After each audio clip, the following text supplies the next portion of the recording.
किसान मजदूर एकता जिंदाबाद, किसान मजदूर एकता जिंदाबाद, जिंदाबाद, किसान मोदी सरकार मुर्दाबाद, मुर्दाबाद, बीजेपी मुर्दाबाद, केंद्र सरकार मुर्दाबाद, तीनों काले कानून रद्द करो, तीनों काले कानून रद्द करो, किसान मजदूर एकता जिंदाबाद, किसान मजदूर एकता जिंदाबाद, काले कानून वापस लो, काले कानून वापस लो। 11 जुलाई रविवार को जब चौधरी देवीलाल यूनिवर्सिटी में डिप्टी स्पीकर रणबीर गंगवा और सांसद सुनीता दुग्गल आई, तो जब भी किसानों को पता चला तो किसान विरोध करने के लिए वहां पहुंच के शांतिपूर्ण तरीके से विरोध कर रहे थे। जो भी किसान विरोध करने के लिए वहां अंदर गए, देखा भी पूरी यूनिवर्सिटी में बीजेपी के झंडे ही झंडे नज़र आ रहे थे। तो किसानों ने काले झंडे देकर विरोध करना चाहा तो पुलिस ने पकड़कर बर्बरता से लाठियां बांधते हुए बसों में भरकर ले गई। फिर हमारे दूसरे साथी गए, ऐसे प्रकरण शाम तक चलता रहा। हमारे साथी जाते रहे और गिरफ्तार पुलिस उनको करती रही। जब शाम को ये लोग जाने लगे, वापस जा रहे थे, तो वहाँ पर जो नेतृत्व था सभी को अरेस्ट कर लिया था।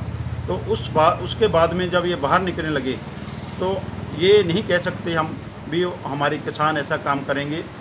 शीशे तोड़े, पत्थर बांधे, वहाँ पे पत्थरबाजी की। उसमें किसी शरारती ने पत्थरबाजी करके किसानों को बदनाम करने की कोशिश की, क्योंकि हमारे किसान साथी शांत थे, शांत हैं और शांत रहेंगे। पहले पुलिस ने पूरी तरह लाठीचार्ज किया, उसके बाद जो धक्का मुक्की हुई वो पुलिस प्रशासन उसका जिम्मेदार है। साथियों, जो देशद्रोह का पर्चा बाई नेम हुआ है वो हमारे हरचरण सिंह जी पंजुआना हमारे बापूजी हैं, जो पिछले 8 महीनों से यहाँ पंजुआना में लंगर चला रहे हैं, लंगर की सेवा दे रहे हैं। यहाँ पर सभी धर्मों के 36 बरादरी के लोग आते हैं, सभी लंगर छकते हैं और जाते हैं। ये हमारी सेवा करने वाले जो लाठी के सहारे से चलते हैं, इनके ऊपर देशद्रोह का पर्चा 307 का पर्चा, इस सरकार को शर्म आनी चाहिए। ये सरकार की नाकामी है। हमारे बुजुर्गों को भी नहीं छोड़ा।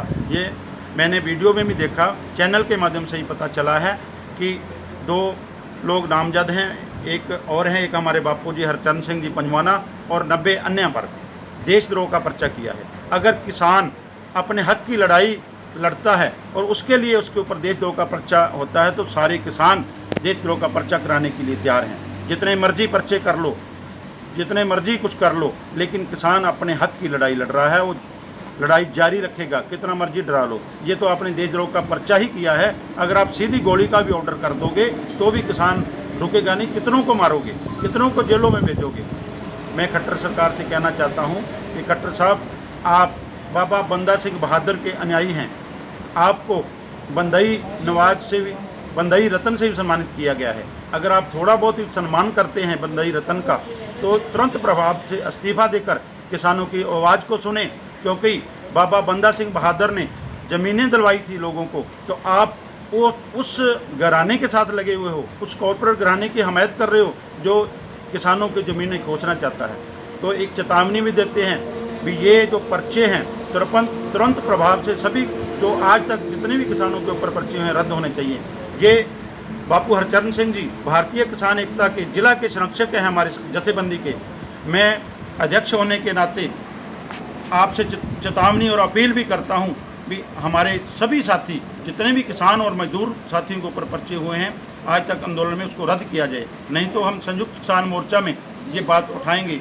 जो आदेश हमारे को संयुक्त किसान मोर्चा से होगा वो हम करेंगे, लेकिन जब तक तीनों काले कानून रद्द नहीं होते, एमएसपी पर गारंटी कानून नहीं बनता, जितने मर्जी पर्चे कर लो, जितनी मर्जी जेलों में डाल दो, हमारा किसान और मजदूर अपनी जंग जारी रखेगा। हमारी ज़मीनों को, हमारे बच्चों को भविष्य के बचाने की जो जंग है ये जारी रहेगी। आपने सबसे पहले देशद्रोह का पर्चा हरियाणा सरकार पर होना चाहिए, सीएम खट्टर पर होना चाहिए, अनिल विज पर होना चाहिए।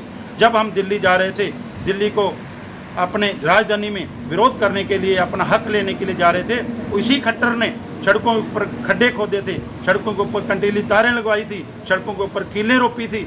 सबसे पहले देशद्रोह का पर्चा जो सरकारी संपत्ति को नष्ट किया उसके ऊपर होना चाहिए। अपने ही देशवासियों को ऐसे ट्रीट कर रहे थे जैसे कोई पाकिस्तान से आया, जैसे कोई बांग्लादेश से, चाइना से आया है। हम इस देश के वासी हैं, हम देश के अन्नदाता हैं, हमारी कन कन से हम पेट भरते हैं, पूरी दुनिया का पेट भरते हैं। हमारे ऊपर अगर जाति करोगे तो बहुत महंगी पड़ेगी। पूरा देश जाग चुका है, आपकी करतूतों को देख रहा है।